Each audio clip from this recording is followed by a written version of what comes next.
Christina Promoda, and I go by Chili. I'm in 10th grade at the Baldwin School in Puerto Rico. Today, we finally uncrated our OxiKit prototype that we built in Las Vegas back in August 2020. OxiKit started with a small group of designers, engineers, and dreamers in Houston, Texas. We are now a global community spanning over 20 countries. We are helpers who have open-sourced the technology to promote self-reliance and alleviate shortages caused by supply chain crises and unexpected peak utilization. Normal air that we breathe contains about 21% oxygen. Healthy human lungs can take this in, and our respiratory system can successfully extract the oxygen and use the FedEx of our bodies, the circulatory system, to deliver it to each and every cell in our bodies to keep it healthy. However, when a person is in respiratory distress, for example, when they've exercised very hard or they have an asthma attack or COVID, this means their lungs aren't able to keep up with the body's demands for oxygen. In these circumstances, a pulse oximeter can register their oxygenation levels as below the ideal 98 to 100 territory. When that patient is given supplemental oxygen, their body has a chance to function better, so it alleviates the demands on the lungs and the lungs can now recover. The OxiKit works by utilizing pressure swing adsorption, or PSA technology. I was familiar with absorption. We use it in everyday life to clean up little spills using paper towels. As you can see, the water was absorbed into the paper towel. Turns out I also used the idea of adsorption, where one material sticks to the surface of another, every winter when I use a lint roller to get the loose fuzzies off my sweater.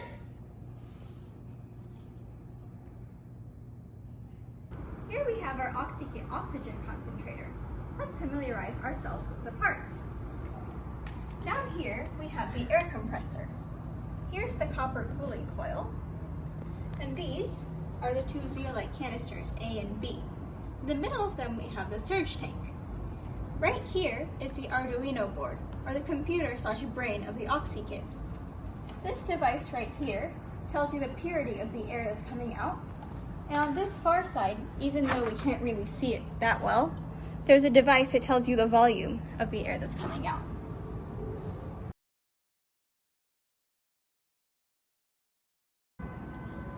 When we power up the OxiKit here, air goes in through the air compressor at the bottom, and then goes into the cooling coil to get cooled. From there, the air goes into the bottom of canister A. Both canisters contain a substance called zeolite, which adsorbs the nitrogen from the air, the same way the lint roller adsorbs the fuzzies from my sweater. This leaves us with high concentration oxygen, usually 93 to 95%, which we can test using the oxygen analyzer. From there, at the T-junction, this high concentration oxygen is split into two parts. The first part goes into the surge tank, which delivers the patient a steady supply of oxygen, while the other part goes into canister B and engages in a flushing process. When the air compressor takes in air the second time, canister B filters the nitrogen out of the air this time, while canister A gets flushed of the nitrogen and the zeolite from the previous cycle.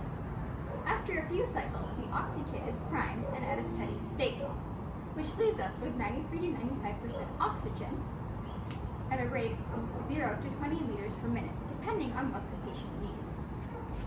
We've seen it in action, helping patients in ICUs in hospitals in India, as much as we've seen it help individuals at home elsewhere.